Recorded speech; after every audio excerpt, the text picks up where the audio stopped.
मंत्रों पर अविश्वास मत करो, नाम पर अविश्वास मत करो। तुम अनुष्ठान को जानते ही नहीं कैसे किया जाता है।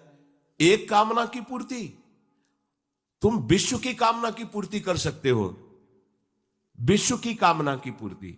बोले आप क्यों नहीं कर लेते? क्योंकि हम विश्वात्मा की कामना किए हुए हैं, हम विश्व की नहीं। हम जिस बात की कामना किए हुए हैं उसके लिए विश्व का विस्मरण करना है। मन मन की रुचि जान नेह विधि अनुसरें। हम प्रियालाल की मन की बात जानकर उनकी सेवा में रत होना चाहते हैं। नहीं, नाम और मंत्र में इतनी ताकत है, आप उसको समझ नहीं पाएंगे। आप विचार करके देखिए, जब कोई पवित्र अनुष्ठान कोई राक्षस करता था तो बहुत पहले से ही वो मदिरा त्याग देता था, मांस खाना त्याग देता था, दूसरे की निंदा करना त्याग देता था, अपवित्रता का त्याग कर देता। परम पवित्र ऋषियों की तरह होकर वो तब अनुष्ठान करता था। यद्यपि वो जगत विनाश के लिए अनुष्ठान होता, पर उसके लिए भी पवित्रता की ऐसी आवश्यकता थी। अब आप बेविचार करो, शराब पियो, मांस खाओ, गंदे आचरण करो और बोलो हमने राधा राधा कहा लेकिन काम नहीं बना। वो बोल रहे थे कि कितना भी बड़ा संकट हो, फिर बोल रहे हैं। अगर भयानक से भयानक विपत्ति को ऐसे न नष्ट कर दे तो बता देना, कृष्णाय वासुदेवाय हरे परमात्मने प्रणतः क्लेश नाशाय गोविंदाय नमो। इसका जप करो और जब तक तुम्हारा काम पूरा ना हो जाए ब्रह्मचर्य से रहो। झूठ मत बोलना, मदिरा मत पीना, मांस मत खाना, और ना काम हो जाए तो हमें बताना कि भारी से भारी विपत्ति का नाश करके भगवान श्री कृष्ण का आश्रय उसे ऊंचे उठा देगा, इस जगत की धरा से उठा देगा। विश्वास नहीं? आप मदिरा पियो, मांस खाओ, व्यभिचार करो, सोचो 1,00,000-2,00,000 महात्मा को दे देंगे, हमारी कामना पूर्ति हो जाएगी। बिल्कुल भूल में मत रहना। आपको संशय होता है नाम पे, संशय होता है मंत्रों पे, संशय होता है शास्त्र के विधान पर। आप चलते हो शास्त्र विधान से? कहां चलते हो? अरे हम जब कह रहे कोई राक्षस भी अनुष्ठान करता था तो वो इन नियमों का पालन करता था। इतना अनुष्ठान में कि मेघनाथ को पैरों से मार रहे हैं बंदर भालू, पर वो ना मंत्र छोड़ रहा है, ना हिल रहा है, ना उनकी तरफ देख रहा है। इतना सहनशील होना चाहिए अनुष्ठान के लिए। किसी कामना की पूर्ति के लिए सांगोपांग अनुष्ठान करो, भला कामना की पूर्ति ना हो जाए? नहीं। आप शास्त्रों में पढ़ के देखो, संतान उत्पत्ति के लिए कैसे व्रत, पयोव्रत का कैसे अनुष्ठान किया। पवित्र रह करके इतनी इतनी मात्रा में ये आहार लेना है, इस मंत्र का जब भगवान गर्भ में आ गए। क्या चाहिए तुम्हें?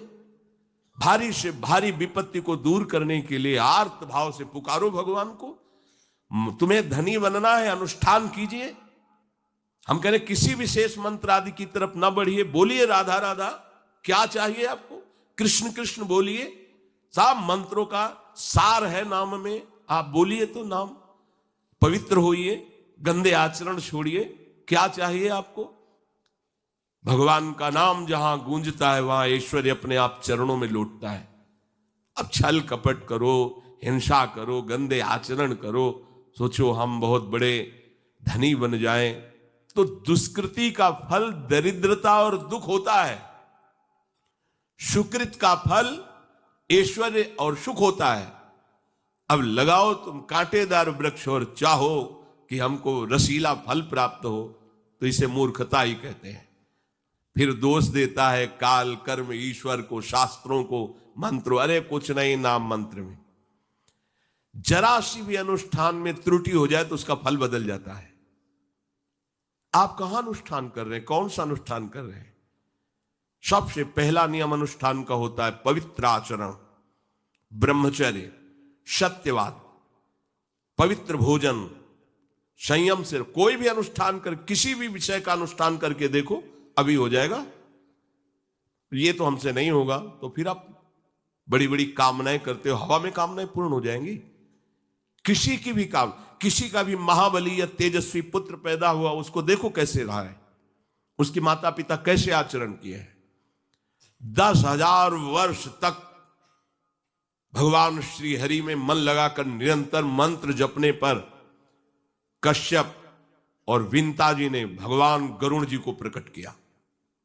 भगवान गरुण जी श्री हरि के वाहन, प्रथम पुत्र अरुण जी जो सूर्य के सामने बैठे हुए हैं, सारथी बने 10,000 वर्ष।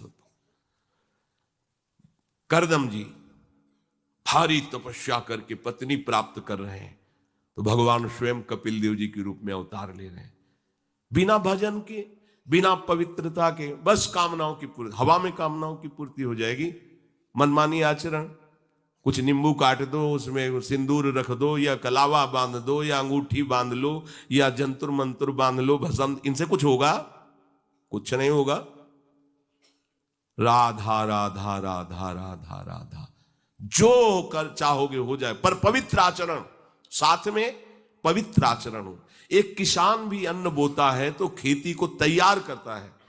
आपको अपने हृदय की भूमि तैयार करनी होगी।